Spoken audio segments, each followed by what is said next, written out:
இங்கே நம்ம 3 கப்பு மைதா மாவு எடுத்துக்கலாம். சோளம் மாவு அரை கப் எடுத்துக்கிறோம். பால் பவுடரு நம்ம அரை கப்பு.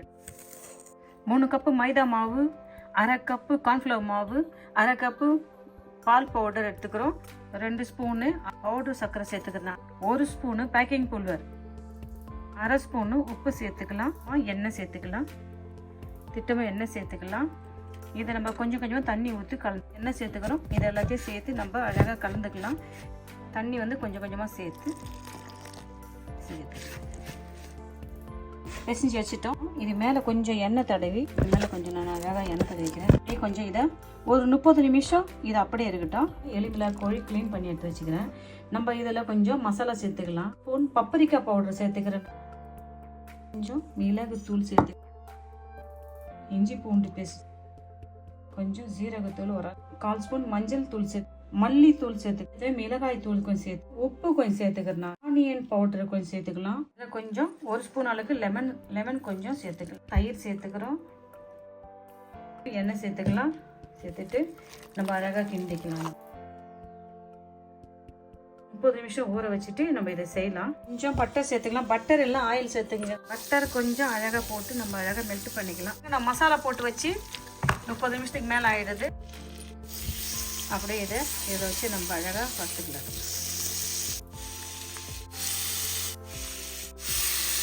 கறியெல்லாம் வச்சுட்டா பொரிச்சு எடுக்கலாம். அப்படியே வேகட்டும். இதை பொரியும் அப்படியே லைட்டாக திரி போட்டு வறுத்து லைட்டாக அப்படியே திரி போடுங்க. மிதமான சூட்டில் நம்ம அழகாக இதை பொரிச்சு எடுக்கலாம். நம்ம அழகாக பொரிச்சு எடுத்துட்டோம். நம்ம இதை எடுத்துக்கலாமா? அப்படி எடுத்து ஃப்ரை பண்ணி வச்சுட்டோம். இது எப்படி இருக்கட்டும். அரை கப்பு மயோனைஸ் சேர்த்துக்கிறோம். இதில் லெமன் சேர்த்துக்கிறோம். கொஞ்சம் ஒருகனை கொஞ்சம் சேர்த்துக்கிறோம். இதை கூட கொஞ்சம் பூண்டு பீஸு சேர்த்துக்கிறோம்.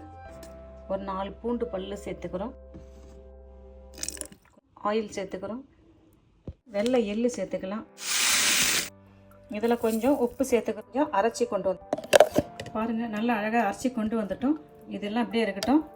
நம்ம இதை போட்டு 30 நிமிஷத்துக்கிட்ட ஆயிடுச்சு. நம்ம இதை எடுத்து இப்போ கொஞ்சம் உருட்டிக்கலாம். வெளியில் எடுத்து வச்சு அழகாக பிசைஞ்சிக்கலாம். சின்ன உருண்டிங்களாம் நம்ம உருட்டிட்டோம். ஒன்று எடுத்து வச்சு நம்ம அழகாக இது மேலே கொஞ்சம் லைட்டாக அப்படியே கொஞ்சம் எண்ணெய் தடவிக்கலாம். எண்ணெய் தடவி விட்டுனா கொஞ்சம் சீக்கிரம் விட்டலாம். அப்படியே எடுத்து நம்ம இதை அப்படியே இது வேகட்டும் வைக்கிறோம். கொஞ்சம் எண்ணெய் ப்ரெஸ் பண்ணுறோம். இதை விட்டுடலாம். அப்படியே விட்டுட்டோம். போதும், இது வெந்துட்டு அதை அப்படியே எடுத்து வச்சுட்டு இதை போட்டுக்கலாம். அப்படி வேகட்டும். இது வெந்துடுது. இதை எடுத்து வச்சு நம்ம இதில் வந்து ஒரு ரொட்டி எடுக்கிறோம். நம்ம இதில் ஒரு ரொட்டி எடுத்து வச்சுக்கிறோம். சில்லி கார்லிக் சவுஸு கொஞ்சம் போடுறோம். சில்லி கார்லிக் பேஸ்ட்டு போடுறோம். அப்படியே அதை நம்ம அழகாக இதில் பண்ணிக்கிறோம்.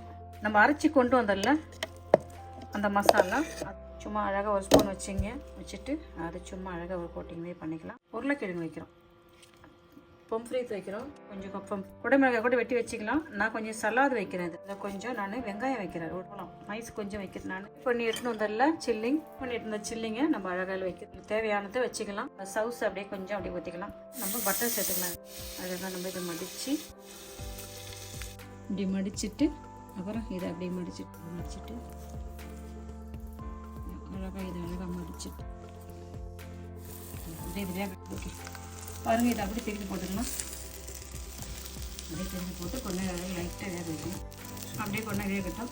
எடுத்து நம்ம இதில் வச்சிடலாம். பாருங்கள் எல்லாம் சூப்பராக செஞ்சோம். இதே போல் நம்ம எல்லாத்தையும் செய்யலாம்.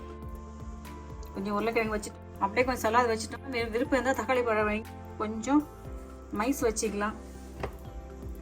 உங்களுக்கு பிடிச்சது கொஞ்சம் வெங்காயம் வைக்கிறேன். நான் அந்த கோழி எடுத்து வச்சுக்கணும். கார்லிக் சவுஸ் கொஞ்சம் அழகாக இதை கலந்துக்கிறோம். சில்லி கார்லிக் சவுஸ் உங்கள் விருப்பப்படி சேர்த்துங்க. அழகாக மசாலா கொஞ்சம் எடுத்துக்கிறோம். அதையும் அது கூட அழகாக ஆட் பண்ணிக்கிறோம். உருளைக்கிழங்கு கொஞ்சம் சலாது வச்சுக்கிறேன். கொஞ்சம் மைசூர் வெங்காயத்தை போட்டுக்கிட்டு அந்த கோழி பீஸ் வந்து கொஞ்சம் பெருசு இருந்துச்சுன்னா கொஞ்சம் குட்டி வெட்டிங்க. இது திட்டமாக இருக்குதுன்னு நினைக்கிறேன். உங்களுக்கு ரொம்ப பெருசாக்காமே தான் நீங்கள் இந்த கோழியை வந்து ஒரு கத்தி எடுத்து சின்ன அழகாக வெட்டிக்கலாம். இது குக் பண்ண அவசியம் கிடையாது. அப்படியே இப்படியே தட்டில் வச்சு அழகாக சாப்பிட்லாம். ஏதாவது ஒழிச்சிக்க சும்மா நானும் ஒரு குக் பண்ணிக்கிறேன். அழகாக அதை மடிச்சிக்கலாம். அப்படியே எடுத்து வச்சிடலாம். இது வெந்துச்சா பார்ப்போம். சும்மா லைட்டாக வெந்தால் போகுது, ஏன்னா எல்லாமே உள்ள கத்தால வெந்துருச்சு. அப்படியே வெந்துருச்சு. இதை அப்படியே லைட்டாக எடுத்து வச்சு இப்படி வச்சிடலாம். இது வெந்துருச்சு. தடைக்கலாம். நம்ம மைதா மாவு கொஞ்சம் தடவி வச்சுக்கணும். வச்சிடும். இந்த அழகாக மிதமான சூட்டில் நம்ம வறுத்து எடுத்துட்டோம். சாப்பிடலாம். ஏன்னா அழகான சிக்கன் ஷவர்மா செஞ்சுட்டோம். வீட்லேயே நம்ம எளிமையான முறையில் செஞ்சுட்டோம். நான் நினைக்கிறேன் இந்த மெத்தட் உங்களும் பிடிக்கும் நினைக்கிறேன். நீங்களும் இதே மெத்தட் செஞ்சு பார்த்துட்டு நான் செஞ்ச இந்த சிக்கன் ஷவர்மா எப்படின்னு சொல்லுங்கப்பா. இது மடிக்கிறது வந்து உங்களோட விருப்பம். இது வந்து ரொட்டி வந்து நல்லா பெருசாக கூட 4 பக்கம் மடிக்கலாம். பாருங்கள் என்ன அழகாக இருக்குது பாருங்கள். இந்த வீடியோ பிடிச்சிருந்தா லைக் பண்ணுங்கள், உங்கள் ஃப்ரெண்ட்ஸுக்கு ஷேர் பண்ணுங்கள். உங்கள் சப்போர்ட் எனக்கு தேவை. என்னுடைய யூடியூப் சேனல் நேம் வந்து ஒஸ்லோ சவுத் இண்டியன் லேடி. நிறைய பேருக்கு இப்படி ஒரு சேனல் இருக்குதுன்னு தெரியல. உங்கள் மூலிமா என்னுடைய சேனலை மற்றவங்களுக்கு தெரியப்படுத்த நான் விரும்புகிறேன். தயவுசெய்து எனக்கு உதவி செய்யுங்க. உங்கள் ஃப்ரெண்ட்ஸுக்கு, உங்களுக்கு தெரிஞ்சவங்களுக்கு என்னுடைய யூடியூப் சேனலை பற்றி கொஞ்சம் சொல்லுங்கள். அதில் நான் ஒரு 300 வீடியோ கிட்ட நான் போட்டிருக்கிறேன். நிறைய பேருக்கு தெரியல. உங்கள் மூலிமா என்னுடைய யூடியூப் சேனலை மற்றவங்களுக்கு தெரியப்படுத்த நான் விரும்புகிறேன். நீங்கள் மற்றவங்களுக்கு இதை பற்றி சொன்னீங்கன்னா உங்கள் மூலிமா என்னுடைய யூடியூப் சேனலை மற்றவங்க பார்த்தாங்கன்னா எனக்கு கொஞ்சம் சப்ஸ்கிரைப் கிடைப்பாங்க. உங்கள் ஃப்ரெண்ட்ஸுக்கு சொல்லி என்னுடைய யூடியூப் சேனலை சப்ஸ்கிரைப் பண்ண சொல்லுங்கப்பா. பை. தேங்க்யூ.